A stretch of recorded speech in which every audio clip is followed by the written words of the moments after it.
Hi, everyone. Welcome to the monthly podcast. We have the one, the only, the venerable Mr. SG Anon joining us for yet another exciting and compelling podcast, where, per usual, we'll be discussing all things geopolitical financial to get his insights on a variety of subjects that impact you at present day and beyond. If you're new to the podcast, please do like, subscribe, and share as it helps the channel grow and others to gain in the knowledge you're currently being afforded. SG, how are you this fine day? Doing well, John. Thank you for having me back. It's good to be here. Always a pleasure. And our audience, as you would expect, always looks forward to having you, as do I. So I know you're a busy man, so let's kick things off. SG, we are merely 2 weeks away today, 17Q, when you know, you know, from the start of October 1, the new fiscal calendar year for the West. There's a lot going on, per usual, in the financial realm. As we speak today, the interest rates are going to be expected to drop about 0.25%, maybe more, for the first time since December of last year. This ought to signal a big move with respect to the markets, cryptos, and especially precious metals, leading its way into the foreign currencies. With President Trump confirming Advisor Moran to the Fed board, what impact will this have on all the aforementioned items, as well as current Fed rate cuts for the remainder of this year? What positive impacts also do you see it having on the economy? Oh gosh, I think the positive effects are sort of hard to quantify and qualify in a line item fashion. The biggest effect that I could see out there in the economy happening almost immediately is a little bit of breathing room with any American that has a debt instrument hanging over their head, right? I mean, and that breathing room doesn't necessarily come in the immediate couple of days or few days, but we're talking weeks or a short couple of months to really see those effects. And then once that begins, you end up with this momentum, this almost like cascading avalanche of a trickle down effect that works its way all throughout the system. And so I'm looking at what's we're expected to see with respect to the Federal Reserve, with Powell and others, and especially in light of these rulings from the judiciary. Cook's in, then she's out, then she's back in again. And I'm expecting to see some significant response on behalf of we the people from the broader financial landscape. And I do want to stress for your audience out there, a response on behalf of we the people may require an antagonistic and simultaneous response on behalf of those institutions and large financial conglomerates that have never been for we the people, right? So you could very well see some pressure inside the banking system begin to show itself and crack under the weight. I think we have something like 80 banks now are essentially at catastrophic reserves, and they're expecting to potentially go under anytime in the next 3 to 6 months if situations out there in the financial space, both domestically and internationally, don't at the very least change. We hope improve, but at the very least change. And then you have the commercial sector, excuse me, the commercial banking sector carrying almost $400 billion of unrealized losses from the first 2 quarters of 2025. There's a line out of the movie, I think it's a Marvel movie, that goes something along the lines of the bill comes due. And the bill always has to come due when we talk about an energetic exchange of this magnitude. We're seeing a consciousness shift happening out there in the world with respect to events of the last 7 days. We're going to see significant shifts as well inside the financial and business sector in the coming weeks. I think that that's another sort of implicit conclusion that we can draw from what happens with the Federal Reserve.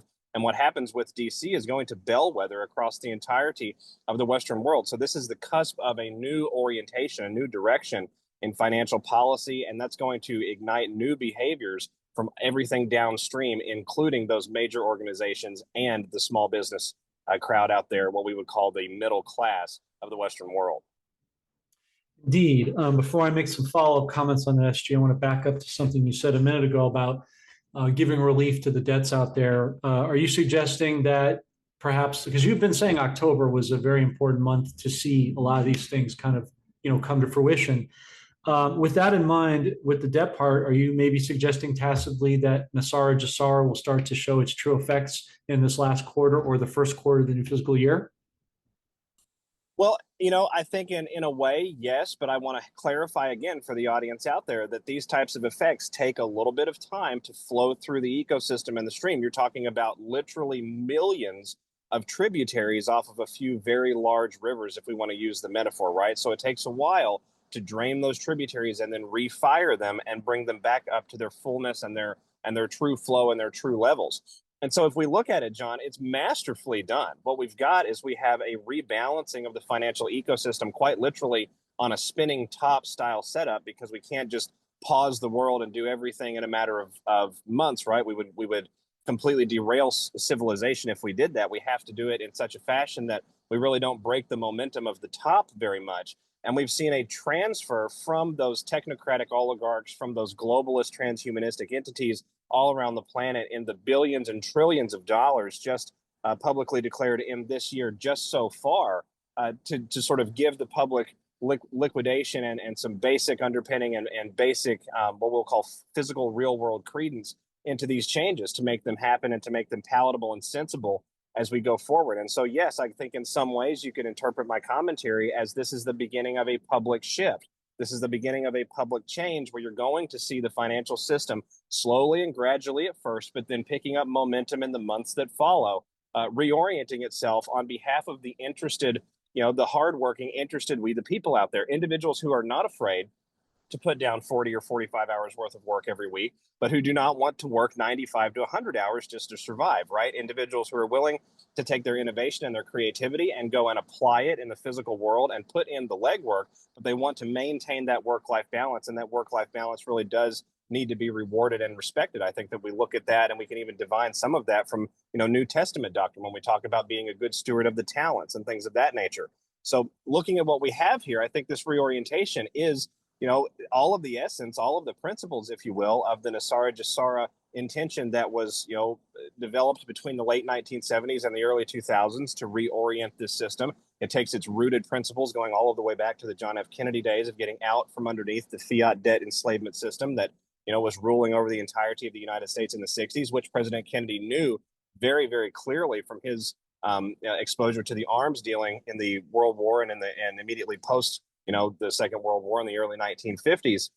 And it's sort of rolling out the essences of that, if you will, in real time right before our very eyes. I think I'm very, very excited to see these events play out on my end. I've been waiting a long time. We've been talking on my broadcast and many others for a long time that these events were going to play themselves out, that there simply was no other way to move the world forward without redefining some of these basic underpinnings of how we exchange value and conceive of value with one another. And I'm expecting increased resistance from the other side, John, likely under the auspices of some sort of political or ideological divide that actually is purposed to try and obstruct this very process.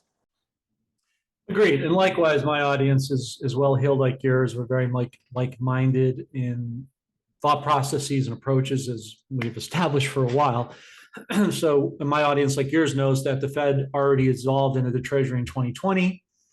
Consequently, this is mostly a move for the normies, not for us, but it is a significant demarcation point, as you said, for us to see the visible narrative playing itself out in real time for the world. You also want to look, just to back up what you were saying, SG, we look at the Dixie, it's below 97 for the first time in a long time. S&P is above 6,600. That has to do with the melt up bust.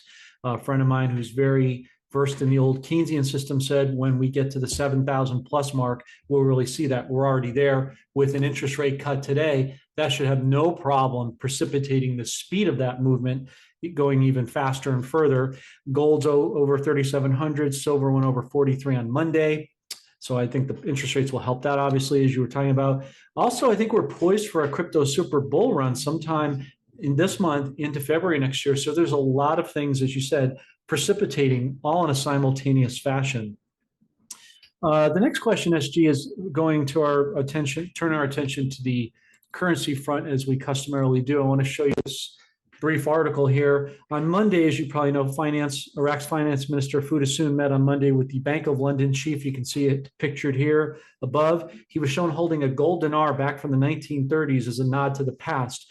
Ironically, President Trump just arrived in London himself yesterday. Is there a correlation in your mind to both leaders overlapping in London?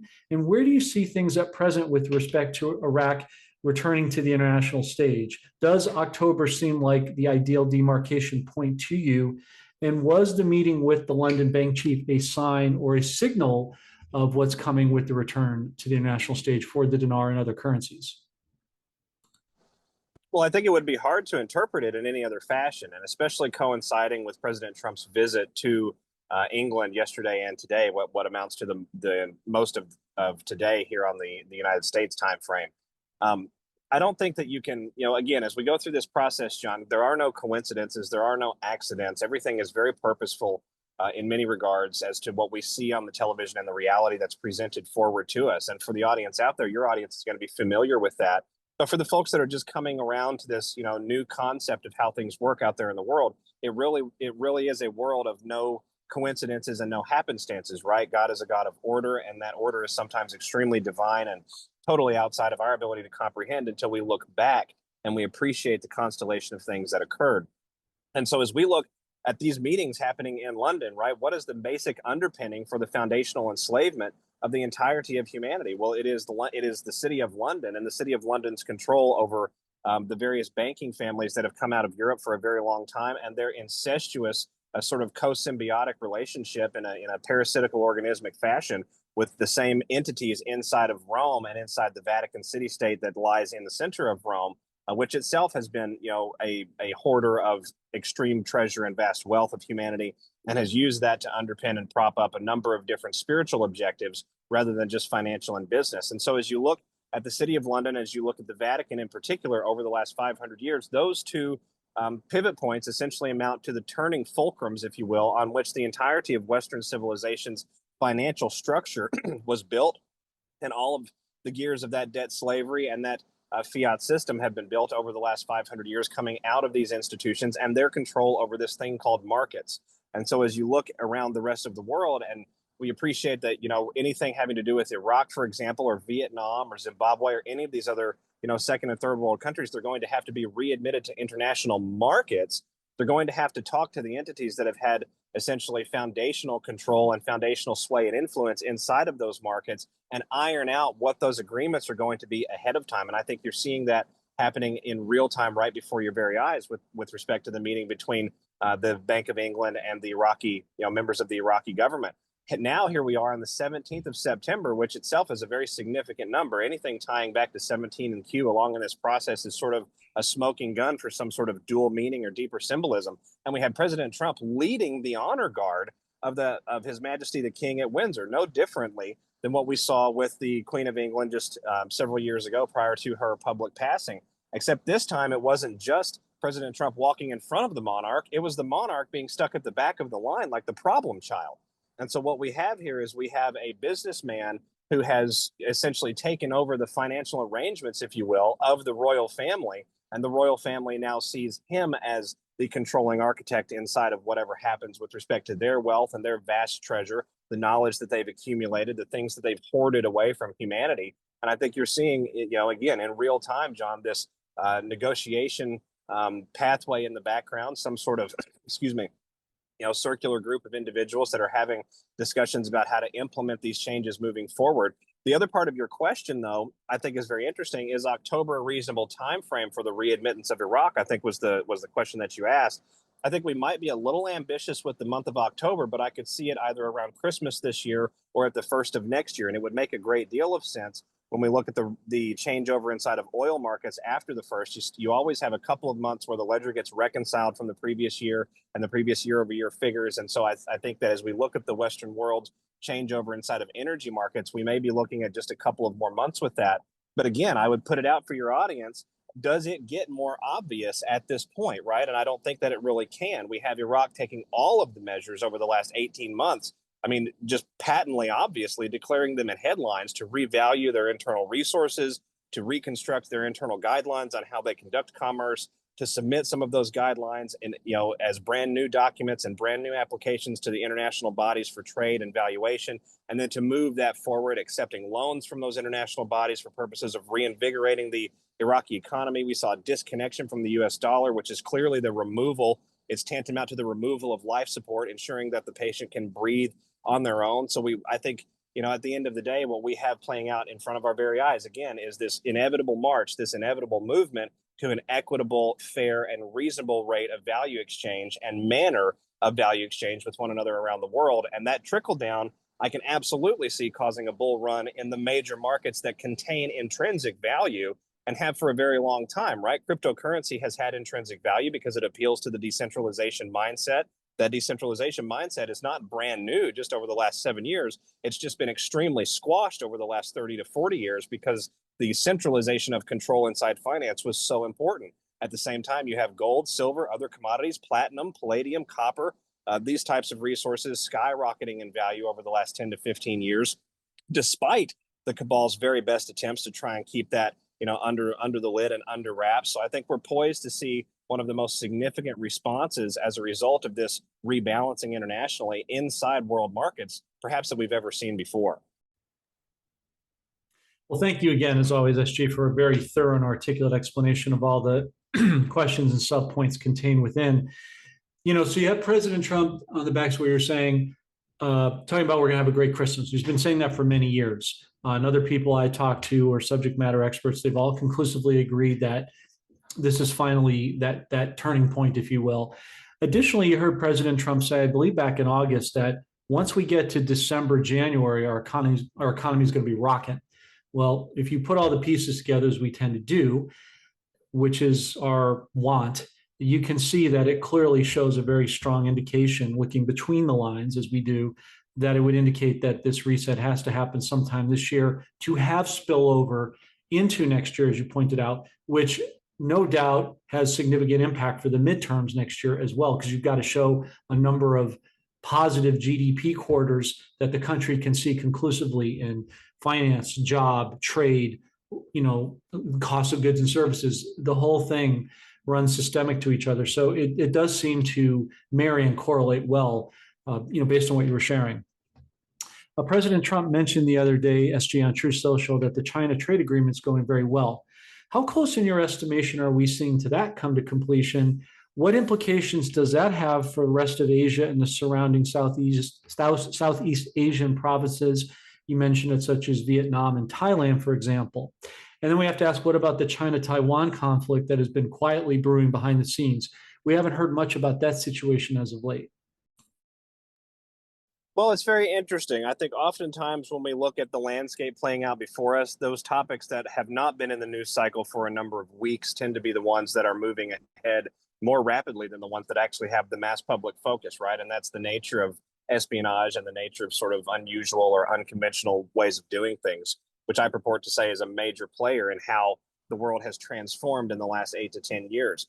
And with respect to China and the Taiwan and the China-US trade deal and things of that nature, quite frankly, John, I think what you have going on right now is the preparation, and perhaps it's been done in the background already, perhaps it's not, I honestly couldn't say, but I think you have the preparation happening to decouple Beijing entirely from the Swiss banking cabal. And when we talk about that, we're also talking about giving Beijing the ability to reform their own internal economy and get out from underneath the extreme level of leveraged debt slavery that exists inside the Chinese mainland as a result primarily of European central banks and Mediterranean financiers and financial institutions, along with philanthropic interests, which sort of tie all into one another through their various NGOs, right? It's all the same hands washing one another in many different sinks, so to speak.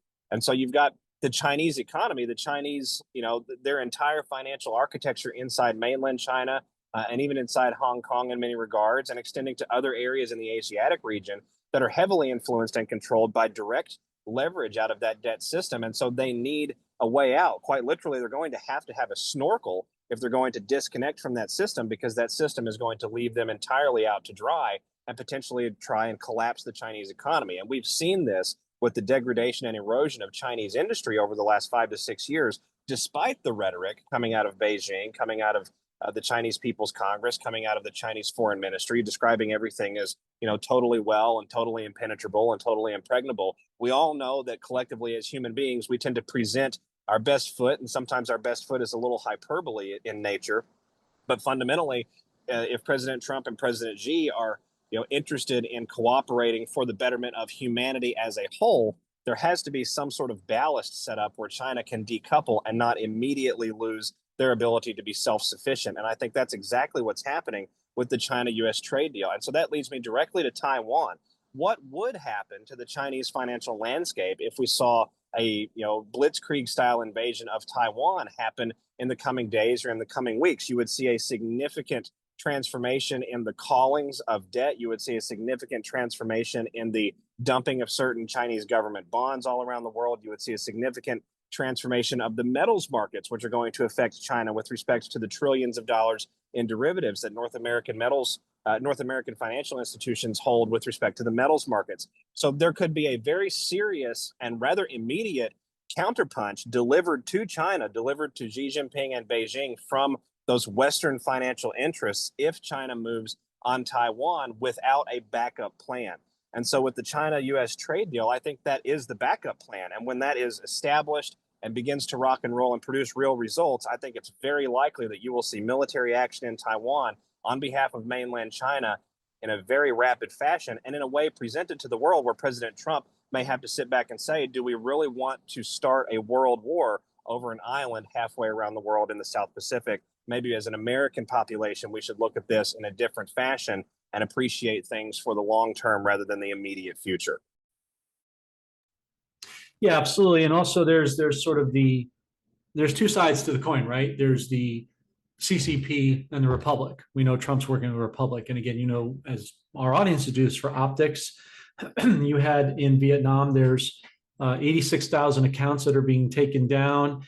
People's hyperbolic reaction will be, oh my God, they're gonna do cashless society and bail-ins and all that. No, it's the OFAC list actually defrocking of all the deep state banks, because as you know, SG, a lot of the money laundering and trafficking, pedophilia, and all of the numerous malfeasances over the world have occurred in these countries that are really first world countries, but have been treated and stepped on and made to feel regarded as second, third world countries, when in fact they're the wealthiest and the most affluent, because you wouldn't try to control something unless they had something to control, right? So in point of fact, actually, I think it's quite the opposite to your point, that, you know, Vietnam is a place where there's a lot of Chinese corruption going on. That's getting defrocked. And that's going in this sort of whirling dervish throughout the world. You're seeing it in Venezuela with Maria Corina Machado talking about Maduro being ousted and peace and prosperity, and, you know, native Venezuelans being able to come back to their home country, which is a clear and present calm, as you would know, for Jesara.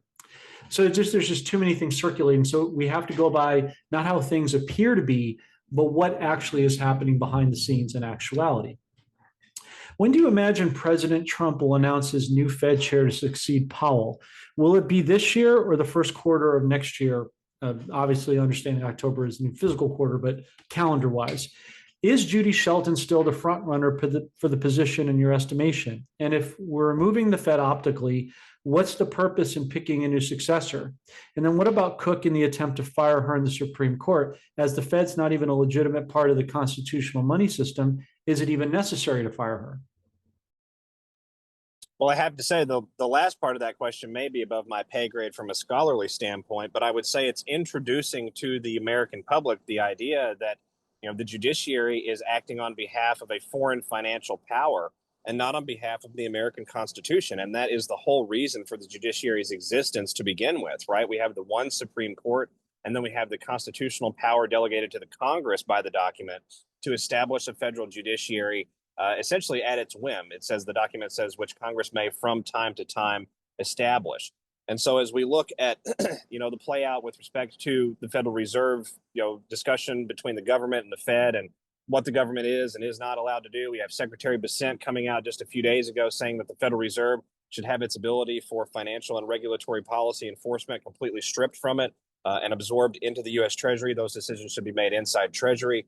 You know, I think we're absolutely preparing the public for not only a nomination of a new head of the Fed, but a process by which the Fed is simply absorbed and perhaps even renamed, right? And we can look at that as a number of different, you know, postulatory examples and variables on that. But fundamentally, I think that the idea that the fiscal policy of the United States has to come back underneath constitutional entities, that's the basis, that's the foundation of this, and that has to be promulgated in the judicial record. And so I'm sort of doubling over on my own point here. But remember, you've got a dual situation, a dual landscape playing out in the world right now. You have the landscape designed to establish the public narrative with individuals that have never been politically or civically active before in their entire lives and have no idea how to approach a great deal of these things. And on the other side of that, you also have the movement of far larger shadow institutions in the background, the movement around, I should say, of larger shadow institutions that is going to create a precedent to prevent these types of, you know, usurpations and this type of usury from ever happening again. So with respect to the question about, you know, an announcement of a new Federal Reserve chair or a new federal, you know, a new governor for the Federal Reserve, these types of things, I could absolutely see that happening in October. A very symbolic date would be 10/28 in my mind, but that's just one day before the crash of 29, so to speak. But that's just my own personal opinion. It's total speculation on my behalf.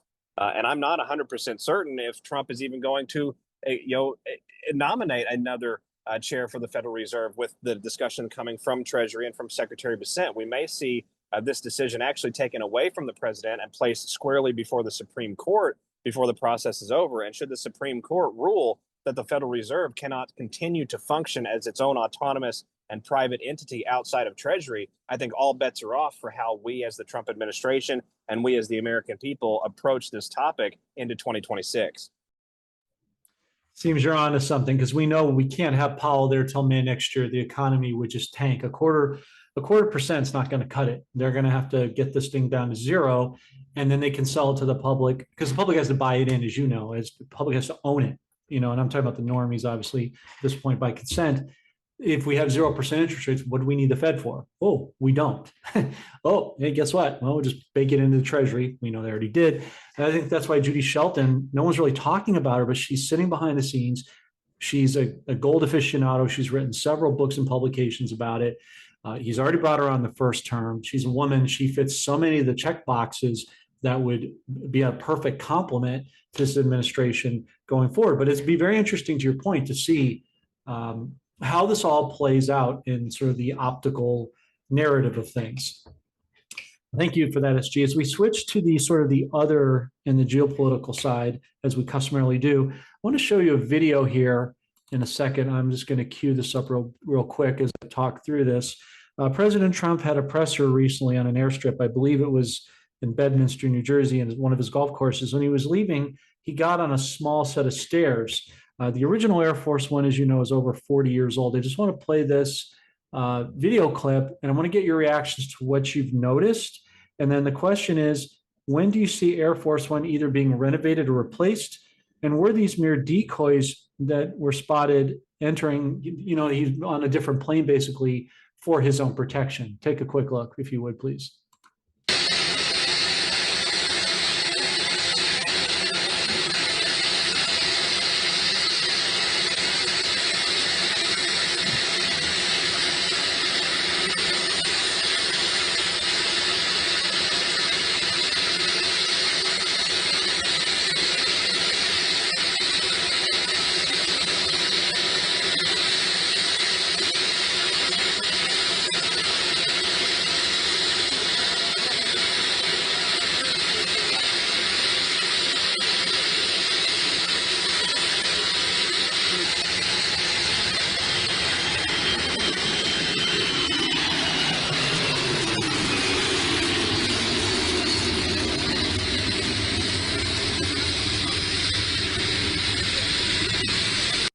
Okay, I'll stop it there.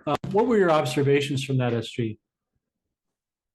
Well, my observations obviously are that it's not your traditional to be understood Air Force One. It looks like a modified airframe, maybe a 7576 or 777.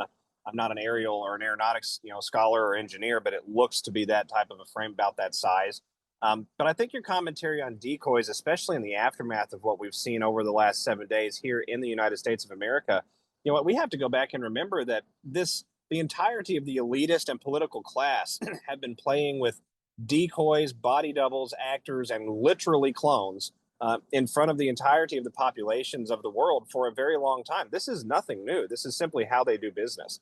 And so as we look at what's presented there with respect, to President Trump, his location, his real-time awareness of things that are happening in the world, and some of the comments he's made in recent days. He made a couple of very interesting comments that run afoul of some of his typical talking points on certain issues, and I'll leave it at that with your audience.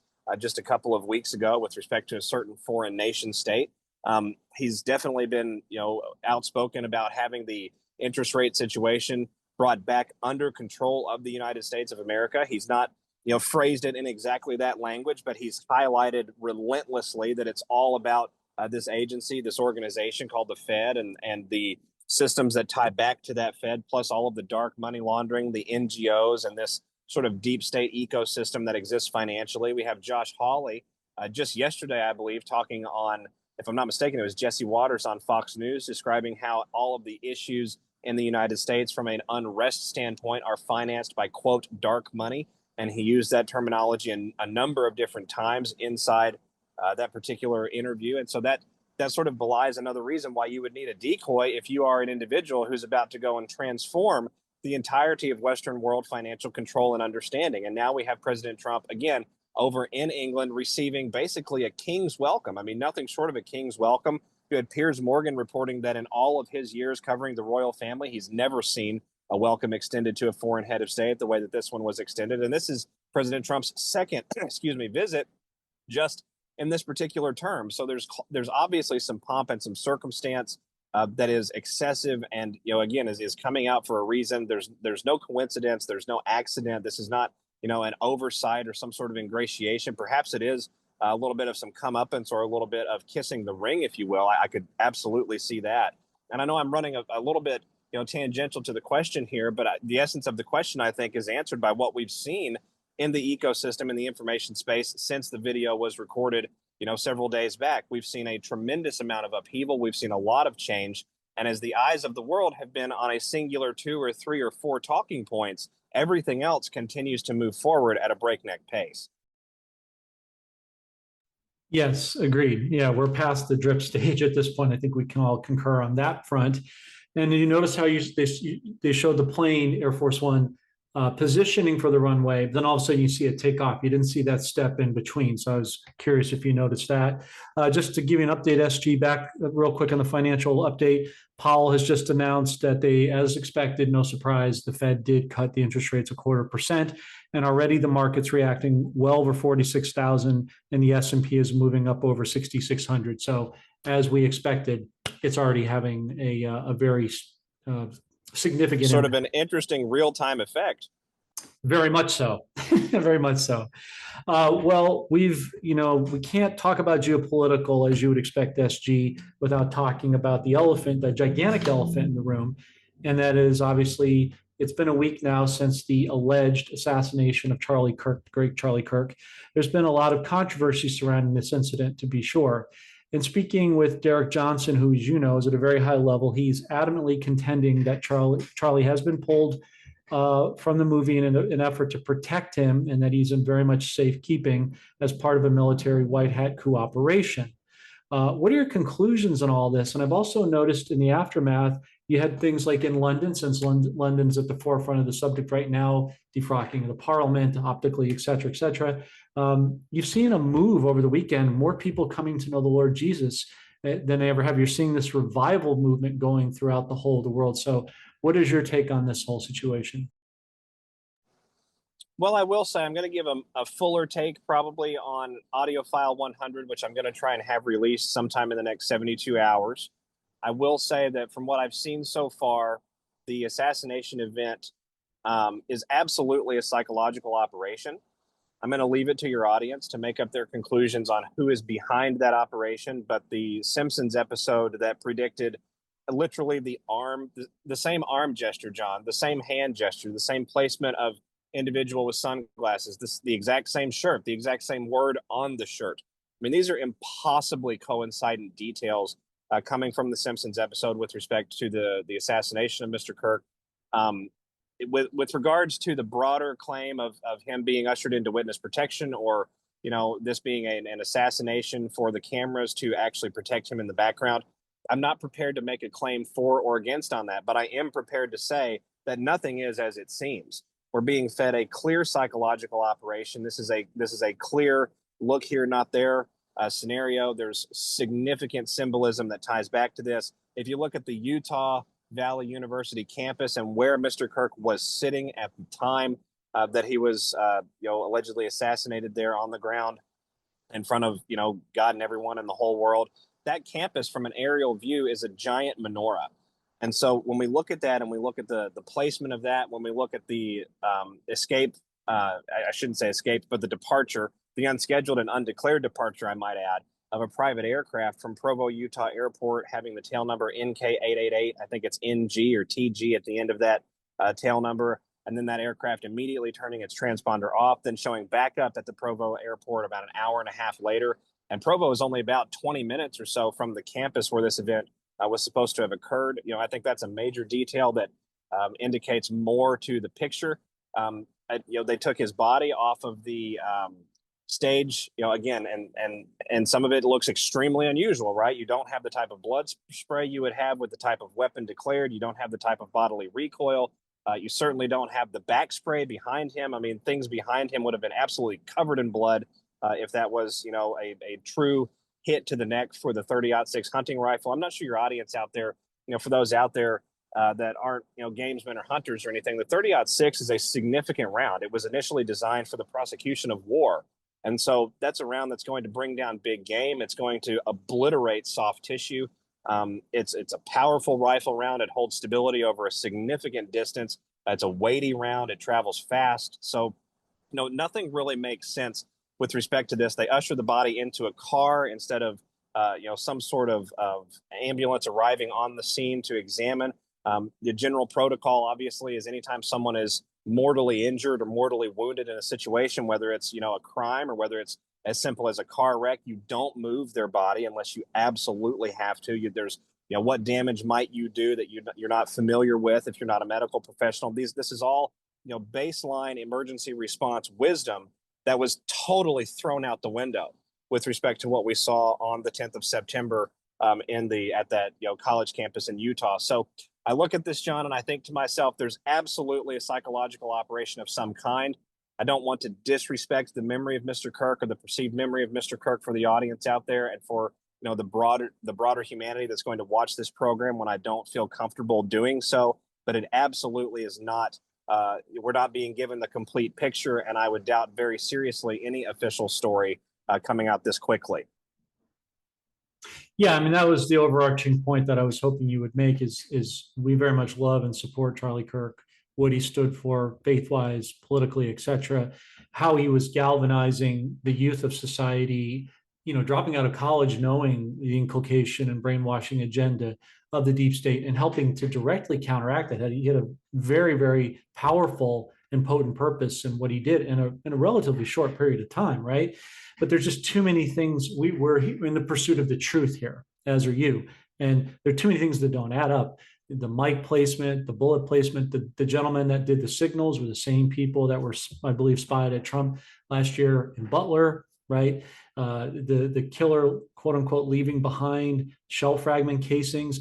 It would go through the back of the spine. It would typically ricochet on somebody. There's just too many things that are just not adding up. And again, the point of this isn't to by any means minimize or the situation or make light, but far from it. It's just to get to the truth, to illuminate it for our audiences. Again, as you said, so they can draw their own respective conclusions. Kash Patel is front and center once again in DC, this time further addressing the Epstein files and the need for more transparency and disclosure. When or what do you see transpiring with respect to the Epstein files as the public needs to know the truth regarding the corruption, trafficking, pedophilia that took place on Epstein Island, as well as all of his numerous accomplices? Well, it's fascinating. I have an interesting perspective on the entirety of the Epstein situation because I have a contact who is a 20-plus year lawyer for an individual that was a former citizen of the U.S. Virgin Islands and actually owned a telecom company in the Virgin Islands that was the victim of significant Virgin Islands corruption at the hands of the elitists that controlled the Virgin Islands government and ministries back in the early 2000s, and that included Jeffrey Epstein and the bought and paid for governor of the islands that had accepted a tremendous amount of Epstein's money. And so, looking at what's happening with the Epstein list and the Epstein files and all this, I guess I want to back up with your audience and start with the overarching picture. We all know that there's more to the Epstein situation than any of us are being told. This is sort of a nonpartisan issue at this point. It's gotten such media attention, both mainstream and alternative, over the last 8 to 10 years that everyone now knows the name of Jeffrey Epstein, and everyone knows that no one is a prolific child trafficker for an entire worldwide industry, making billions of dollars, having totally unexplainable wealth relative to his professional accomplishments and accreditations and academics and things of that nature. We know that those trafficked sex slaves did not go to nobody.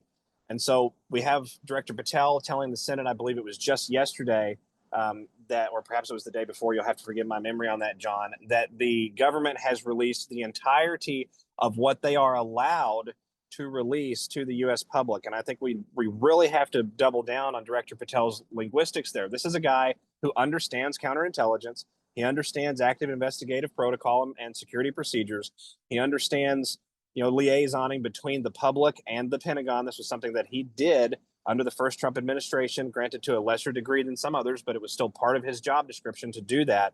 So this is a guy who's not going to, run afoul of any particular angle that he knows has to be preserved if there is indeed an angle to be preserved. And many of us out there, especially in the aftermath of what we saw happen on the 10th of September, the biggest question is, what is the involvement of potential foreign intelligence services in the assassination landscape, not just with respect to Mr. Kirk, but with respect to all of these different political malpractice and malintended events that have occurred in the United States over the last 15, 20, perhaps even 30, 40 years, right? These are questions that the American people are now really asking out loud in a way that they were not asking before. And we've had a lot of MAGA and a lot of great Anons and patriots out there that have understood Epstein's role in blackmail, that have understood Epstein's role in control of academia, that have understood Epstein's role in influence of the entirety of the information landscape inside the Western world, primarily through his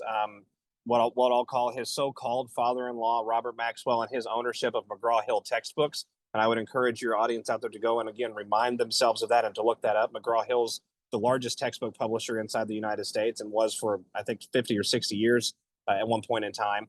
But I think a lot of that crowd now, John, are beginning to understand that Epstein and the ring that surrounded Epstein, it also includes the NGOs that tie back to Soros. It includes the NGOs that tie back to the Clinton cartel.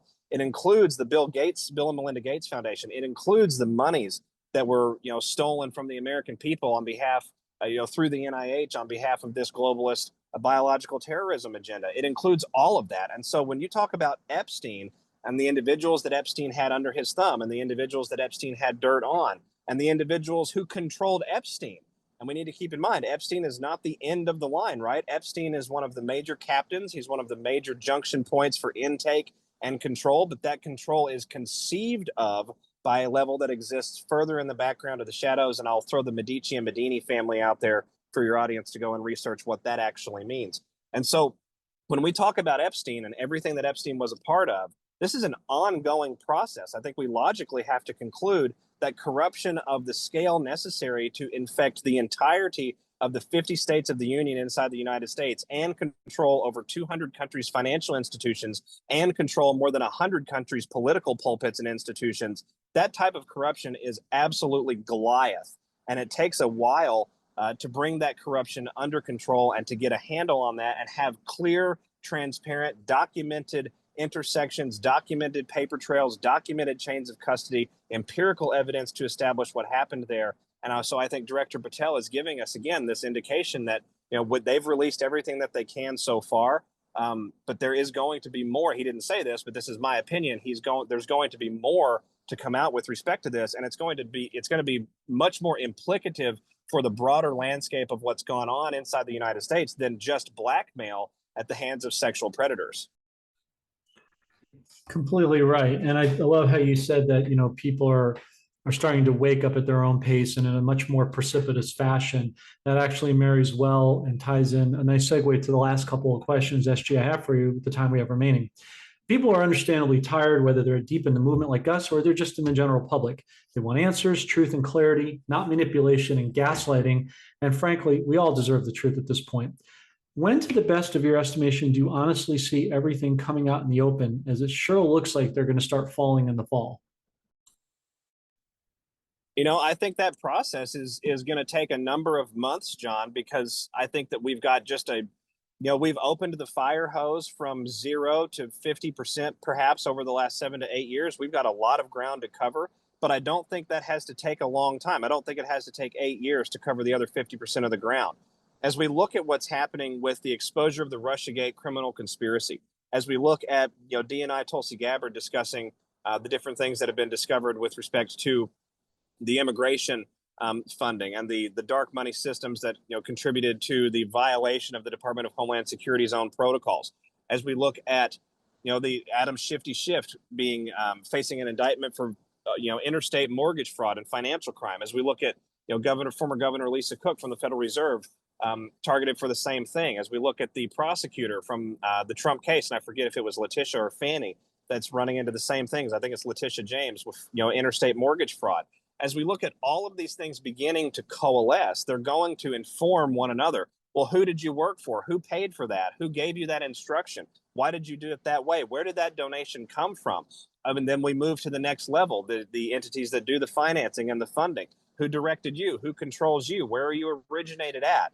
Are we involved in financing terrorism, which is a militarized crime, or are we involved in financing unrest, which is still a pretty significant civil crime? Do we have both at play here? I think these discussions and investigations are going to converge publicly in such a fashion that in the coming weeks and months, we're going to see a lot of exposure of the financial criminal underbelly, if you will, that underpins the entirety of what's been going on here. And that leads us directly into child trafficking, into biological terrorism, into institutional control of what are supposed to be constitutionally independent and secure entities inside government. It's going to lead us directly into the plot to overthrow a duly elected president. These are significant crimes that at some point, John, are going to require military tribunals, because the justice to be administered cannot be handled solely and only by the capacities inside the civilian legal system. Yeah, and all that's true, SG. I think, as you know, in all these matters, there's a place for both. We've been in a lifetime of extremes, up, down, black, white, left, right, because that's how the deep state wanted it. There is room for truth in the middle, right? And so these things take time, and they're systematic and slow and systematic. But at the same time, I can see people's point about it's getting old, and it's wearing thin. We need to just start ripping off the Band-Aid at a certain point too. So I think there's a place in the middle to be had. Last question for today, SG. This kind of goes back, circling back to the financial discussion. Will the deep state's final curtain call include, in your estimation, a potential cyber attack? And are the banks prepared from the Treasury standpoint if such an incident should occur? And what about what we call COVID 2.0 and a possible second act? How can the public bat that nonsense down beyond not giving their consent and compliance this time? Well, I think the cumulative lesson that we've all sort of been learning, the class that we've all been taking over the last 5 to 6 years, is to stand for your truth, and to do so peacefully, to do so patriotically, to do so honorably, and to do so resolutely, and understand what your rights really truly are, and how to respectfully, petition for them and defend them and assemble on behalf of them. And so as you look at, and I think the essence of your question, it sort of cut out on the audio a little bit, but I think the essence of your question is, how do we respond to the inevitable destabilizing efforts that are going to come from the opponent that still remains as we push this forward and change over these understandings and pillars and cornerstones of our society? I think the way we respond to that is exactly how we have seen the world respond to what occurred on September the 10th in Utah. And again, we talked earlier about reality versus fiction. I'll leave that to the audience to make their mind up. But the emotional impact, the spiritual understanding for the entirety of the world becomes essentially the same. And that is that we, the people, and especially we, the people of faith generally, not just the Christian faith, but of all faith, we are under attack by an entity or a group of entities around the world, very, very small, by the way, a very small cross-section of society that does not wish humanity well and would actively seek to do us harm for the most basic of expressive behaviors. And so in the light of a potential pandemic 2.0, some sort of biological event to try and throw all of this off, some sort of lockstep emergency where they try and capture all of the different Democratic governors again, like what we saw in 2020 going into the 2020 election season. Were we to see something like that spawn off, John, number one, I think you would have a lot of people, and when I say a lot, I mean millions of Americans, that would actually call out of work, and they would go to those street assemblies. They would go and sit on the steps of their courthouse and prevent the local fiscal government from physically getting inside. They would go and they would camp out in front of their institutions and their pulpits of influence and power, and they would say, no more. We're not going to participate in life this way. We're not going to allow the desecration and the complete abandonment of our constitutional way of life and our liberty-focused way of life for all people. And at the same time, John, I think when you talk about cyber pandemics and things being thrown into the mix, I could absolutely see a concurrent or a simultaneous setup, something like that. I think that you would have a lot of people to the point very rapidly with something like that, where they would say, it's not about the money to me.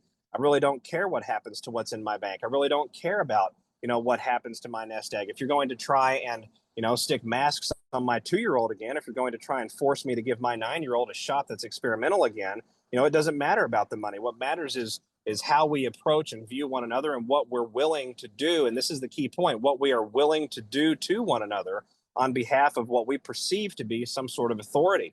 This is the spiritual lesson, I think. And as we watch the reaction from the world after the 10th of September here in the United States, I have great confidence that what we're going to see as a result of this is an overwhelming tidal wave of patriotism, but in a way that is primarily and majority peaceful and nonviolent. And that is truly the way to permanently change the future. And that is exactly what they do not want. They do not want us to stay in a Christ-like wavelength of thought and behavior. They do not want us to have the presence of mind to see through their fog. They want us to go to war. They want us to come with sticks and stones and rakes and pitchforks. That's why they show it to us in all of the media going back several hundred years, right? Because that's how they can divide and conquer.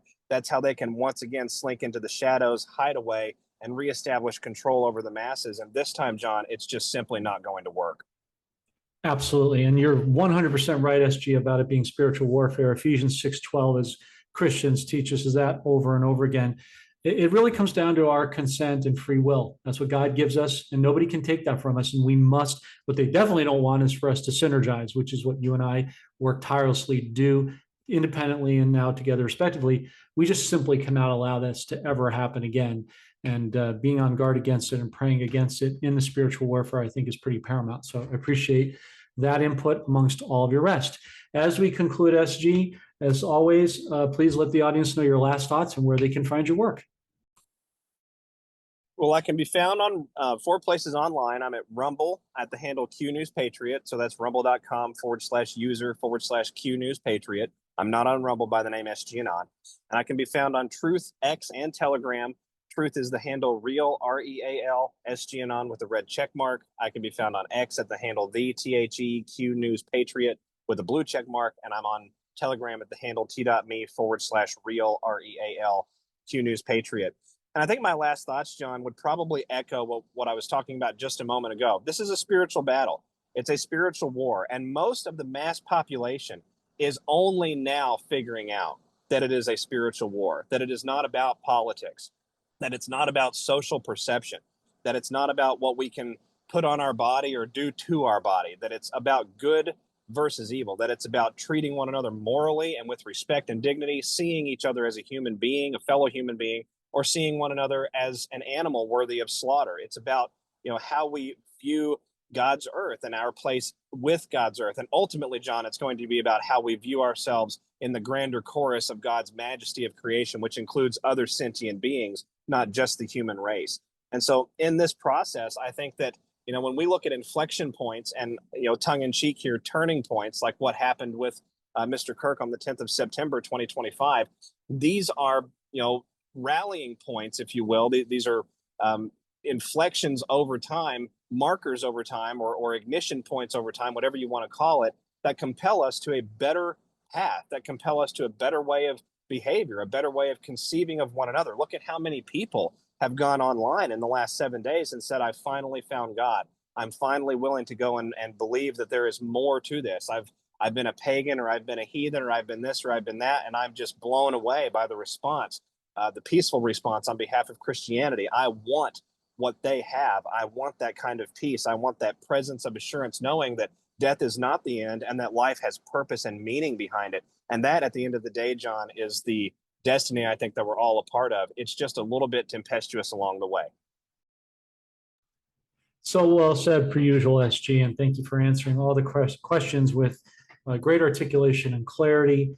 I'm just remembering now, before we conclude, that President Trump did say in his first term it's going to start getting cooler, and we're seeing a lot of the Farmers Almanac, a lot of people talking about this is going to be one of the coldest winters in decades that we've had. So I want to encourage people, on the backs of our last discussion, to Get your immune systems up in whatever way you can, frequencies, natural, godly, holistic, earth-based solutions that will, prevent and counteract that now, long before the winter comes into the fold in the next couple of months.